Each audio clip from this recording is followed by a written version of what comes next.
I'm mostly creating and writing on the weekends. Sometimes I'll put in some extra hours in for my day job, but that they give me a full heads up for that. I didn't Yeah, know we're where to fine. step. Yeah, I mean, we don't have to decide now.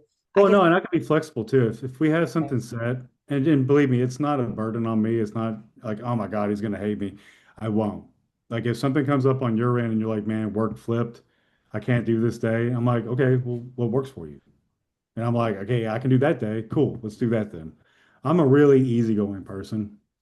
The only Okay. time I'm not is when I'm on set and somebody's messing with my day. Oh yeah, I know. Yeah, I hear that. Trust That's me. the only times I get mean, or not a mean, but firm. I Right. become political on not being a jerk on set. Oh, gotcha. Okay. No, And it's I'm like understandable. 46 in November, so I think I've calmed down a lot in life. I'm not as like hot tempered as I was. Well, So sometimes we can't help it though. We're human. We're not robots, and I understand your frustration because people act like, oh, you gotta have a calm demeanor, which you do, especially as director. But you know that as well. So, yeah, but but sometimes sometimes it slips. Like it it does. happened on the 48-hour thing. People were playing games and my AD wasn't doing his job. And all of a sudden I'm like, okay, I'm running my set. I'm calling everybody back to one. I'm doing this. And I'm like, I need makeup now. Boom, boom, boom, boom, boom. And everybody's like, I'm like, if you don't do it right, I got to do it right now. And if you want to step up, do your job, and then I don't have to do it for you. That is true. Yeah. Yeah. 48 hours out. Yeah, that's not a joke. And I know that certain.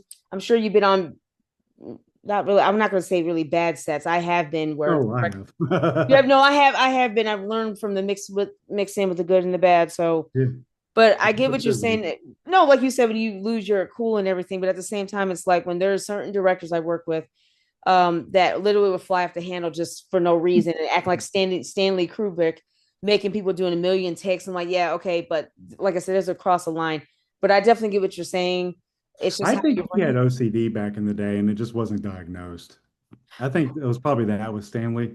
Because he wasn't like, it's funny because there's a lot of like stories about him being a tyrant, like being real mean. And yeah, like there's all those videos about him and Shelley Duvall. And there's no saying what kind of actress Shelley was on that set. You never know if she was hitting it. Maybe she was nervous. Yeah. But he was actually hyper collaborative. Like he would talk with the actors and like, okay, well, how are you seeing this character? And it's just a lot of like, I don't know, film legend made him to be more of a tyrant in some regards. But then Yeah. again, taking 100 takes, is that necessary? Probably not. Uh, And they're on film. Like you have all that money full. Hitchcock used to on birds. He gave people trauma, like long-term trauma, because when they were fighting the birds off of them, that wasn't visual effects. They were throwing birds at them for hours, and they were having to fight birds off that were being thrown at them. And the birds are pissed and they oh, I have their didn't know that. claws and they're like scratching these actors up. And he gave them lifelong trauma to Oh make the yeah, I bird. didn't know that. Wow, I didn't know that. Yeah, it's a lot of Okay. wild shit, man. No, I'm I didn't know that that. kind of a guy. I'd be like, I don't think we need it. We could find another way to make this suspenseful. And plus, now we have visual effects and all types of things. You don't have to throw live birds at anybody. You couldn't get away with that now. I mean, that was what, the Um, 60s with him? Yeah, but also Okay, shouldn't be before any that. hitting or anything type of like that on set. Just real quick, another director. I mean, she's no longer directing films, and she doesn't need to. She's a little maybe older, maybe in her 60s or 70s, and how she would brag about working in California. Yeah, whatever, that's great. But when I was working with them in Charm City, I heard, that the actor that she got was maybe 20 years of age, and she was kind of touching him, not like his private area, but like just kind of touching his face and maybe kissing him on the cheek. I said again, if the actors want that, great. But just please, yeah, seriously, please don't. On a serious note, like on set, yeah, don't. I would never.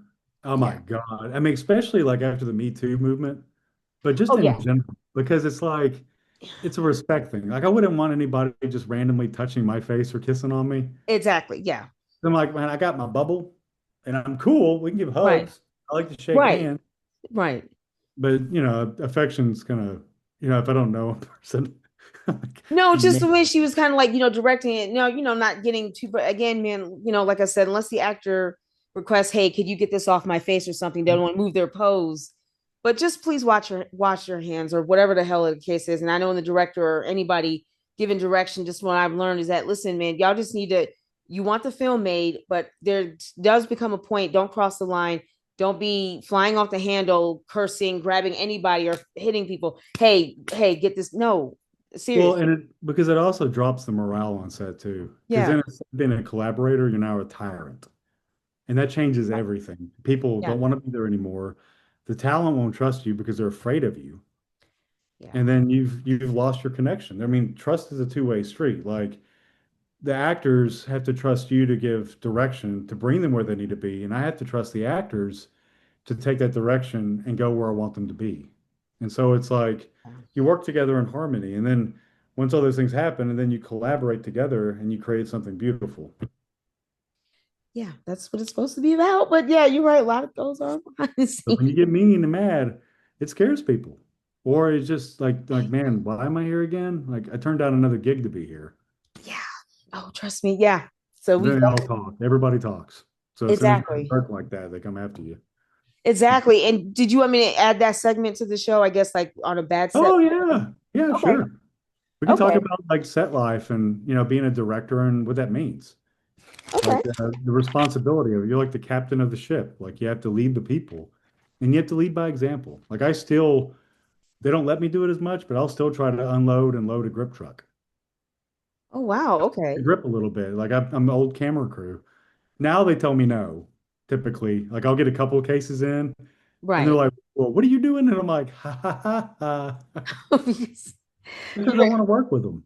I mean, I don't leave the set. I'm like the last one to leave. I'm not the director that stays, I'm not the director that like leaves immediately, unless right. I've got to go to a meeting for the next day and I got to work with the talent or deal with something. But then I'll usually try to make it back to set. It just depends on what's happening. But typically, I stay on the set until the last man, last woman leaves. So Like doing an idiot. I guess I don't know how you guys call it in Texas. What do you call like an idiot check? Making sure. yeah, yeah, and sweep, Okay. and then we sweep. Like I'm Sweet. always, Yeah. I check all gear. I'm making sure everything got picked up, nothing left behind. Even when we're coming back the next day, it's like stuff gets stolen, and it's all Wow. responsibility. But I just want to make sure everything's good and nobody's done anything dumb or that they're okay. Like somebody could have passed out somewhere. So it's always head counts and, can we account for everything and everybody? And It's you just make a sure reminder. and you get with the DP, I'm sure probably that night and be like, hey, did you get all the footage, et cetera, et cetera. Obviously, you don't go through. I mean, every director is different, so I'm sure you get with the DP at some point, be like, hey, thank you very much. Did you get all the footage? Can I see it back? Yeah. So And I usually review. I right, mean, I don't always do dailies every night, but I mean, because I'm usually like on the monitor and I'm watching what I have. But then I will talk to the DIT. I'm like, hey, are we good on our footage? Please tell me during the course of the day, are we losing stuff? Because if we wrap that set and then you tell me a day later and there is no going back to that set, right. we've got a problem. And I've got to figure that out. Do I do another pickup day? Can we afford that? Or are we going to have to figure out something on, pickup shots and making it look like it's then and there when it's not? I hear that. Okay. But yeah, So we could talk all about that, man. We could have a whole oh, one yeah. man conversation about directing. Exactly. I'm writing it down now. I was going to add that one question within the 40 minutes. Bad set. Have you been on a bad set and what it takes to be what it takes to be a really good director? Okay. Have you been? Yeah. I'm just, okay. Bad sets I'll are add fun. that. I got plenty of stories on that. I know. Right? I can't wait. Definitely to I hear got about really good ones too.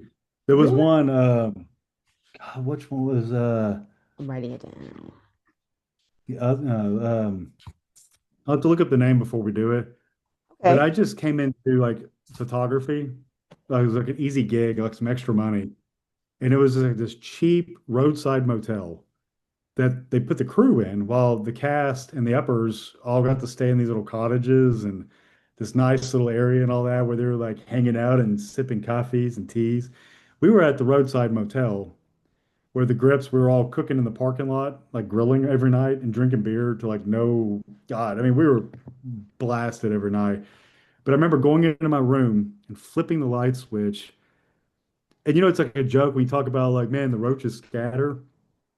The roaches scattered. I saw them scattering all over the walls. I slept in my car for a week.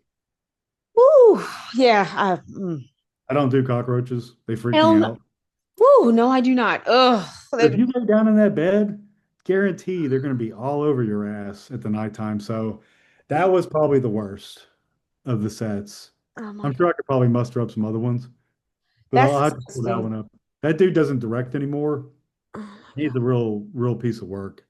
I won't say him by name because I don't want to like slander him, Absolutely. Yeah, I get that. but I'm Absolutely. like, man, this one project in this one town, and this was Ugh. about this kind of a film.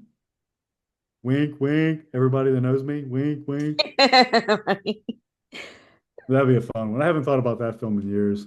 No, and I appreciate that. Let me. Oh, hey, no. Oh, I'm not. Oh, I can't. Oh, please don't. They're the most nastiest ass bugs on this fucking planet. Excuse my language. Oh, I you're don't care. good. Nobody says they go. Well, they walk slowly. They won't bother you. They're the most. Shadow People. It was called Shadow People. That's what it was. Shadow People. Maybe And I the got actually ripped off on that job too. That'd be another story too of like how the industry can be. I was okay. supposed to direct that film and I was helping the director's brother write it. And they took my ideas. And when I asked the guy about it, the brother, he was like, "You directing it?" And I called the guy and I'm like, "Hey, your brother had a really weird reaction to me talking about directing it." And he's like, "Yeah, about that." I'm like, "I'm done with you, dude. I'm done with you." But I took the photography gig because at that point I needed money. It was like And also, early you in wanted the the career. experience. You probably wanted the experience as well. Oh, So, and the crew that I worked with, they're family to me. So we're absolutely. in it together. But that's disgusting. I'm gonna take a moment of silence.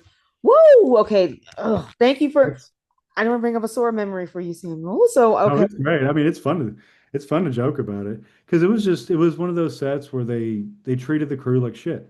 They didn't give a damn about it. They treated the cast and the upper heads perfectly. I'm sure their beds were comfy and roach free. But it's just that mindset. Like I treat people like family. Like on Wicked season, we were bringing in like cowboy chicken, Right. like feeding them really good every day. Even when those turkeys were going off and getting McDonald's, we still fed them like nutritious, solid, good meals. That one, I remember them reheating